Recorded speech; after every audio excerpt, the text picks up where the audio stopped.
pengetahuan seperti ini agar jangan nanti salah dalam mengambil keputusan. Tapi hari ini yang terpenting bukan menikahnya dulu. Kita harus memiliki ilmu dulu. Ilmu dan ilmu. Maka muncul nanti 2045 itu Indonesia emas. Kenapa bisa emas? Karena semuanya sudah memiliki ilmu.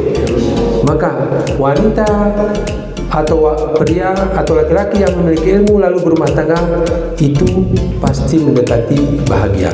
Anak-anakku yang berbahagia, sukses kami sebagai orang laki itu tergantung kepada perempuan. Perempuan yang bagaimana?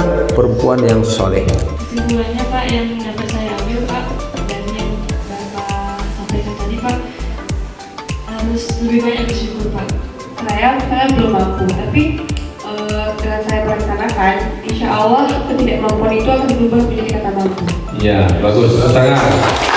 Kita mencari pasangan itu juga perlu memiliki kesiapan ilmu, kepercayaan, kesiapan mental, fisik, dan juga kesiapan dari segi ekonomi, Pak. Wah, ini sudah lengkap ya, Pak. Tepuk tangan. Yang keempat. Jadi kesimpulannya, nikah itu bukan di waktu yang cepat, tapi di waktu yang tepat. Wah.